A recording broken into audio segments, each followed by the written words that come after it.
You walk through the door. You've been gone, maybe an hour, maybe a whole work day. And your mother-in-law is sitting there, baby on her lap, everything calm, peaceful even.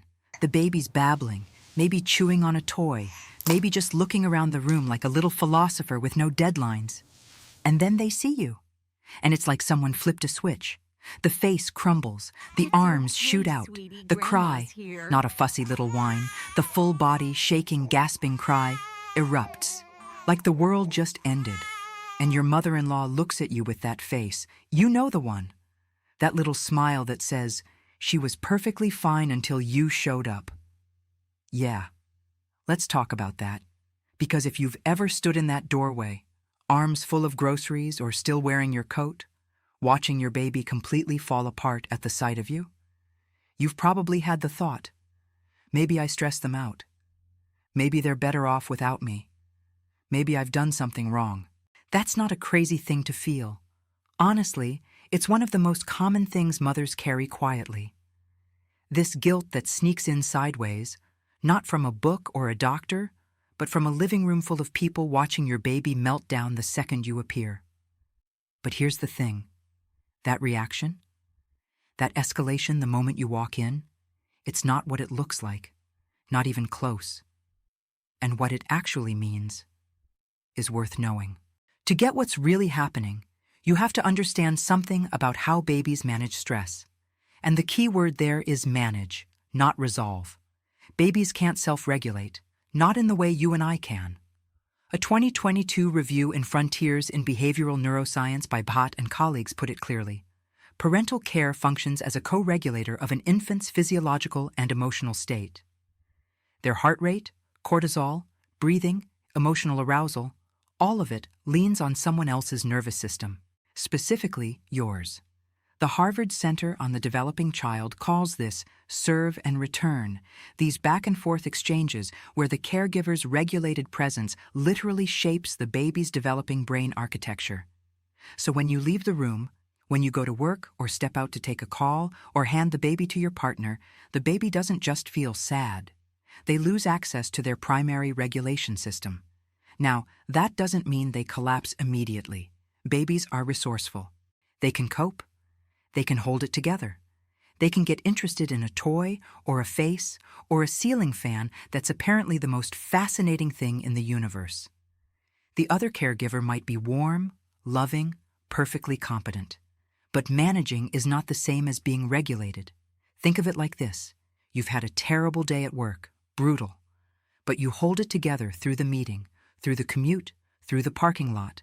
And then you walk in the front door, you see the person you trust most in the world, and you fall apart. Not because they caused it, because they made it safe enough to finally let go. That's your baby. That's exactly what's happening. And this isn't just a nice metaphor. It's rooted in some of the most important research in developmental psychology. Back in 1978, Mary Ainsworth at Johns Hopkins designed something called the strange situation, an experiment where babies were briefly separated from their caregivers and then reunited while researchers watched everything. What she found changed the field. The most revealing moment wasn't the separation, it was the reunion. Securely attached babies, roughly 65 to 70% of those studied, got upset when the caregiver left. But when the caregiver came back, they reached out. They cried. They sought contact. And then, this is the important part, they calmed. The babies who didn't react when the caregiver returned, the ones who seemed fine the whole time, Ainsworth classified them as insecure avoidant, not independent, not easygoing. They had learned somewhere along the way that signaling distress doesn't bring a response. So the baby who doesn't cry when you come back isn't the gold standard. The baby who falls apart in your arms, that baby is telling you something. I saved this for you, because you're the one who makes it safe. Let that sit for a second. But there's a layer to the timing here that most people miss. This behavior hits hardest around 8 to 14 months, and that's not random. Jean Piaget described something called object permanence. The understanding that people still exist when you can't see them. Before this develops, when you leave, you essentially stop existing for the baby. Gone. Fully gone. But once object permanence kicks in, now the baby knows you're out there somewhere. They just can't predict when you're coming back. Or if. So when you finally walk through that door, it's not just comfort arriving. It's the answer to a question their brain has been holding and couldn't resolve on its own. Are you coming back? Is the world still predictable? That flood of emotion isn't a breakdown. It's relief with nowhere to go except straight through. Now, and this is the part that changes how you actually handle these moments. When your baby sees you walk back in, they're not just feeling, they're reading you. A 1985 study by Source, Emde, Campos, and Klinert used something called the visual cliff, a setup where babies had to decide whether to cross a surface that looked like a drop. When mothers at the other end showed fear, not a single baby crossed. When mothers showed joy, about 75% crossed without hesitation. Babies use your face as data, real-time data.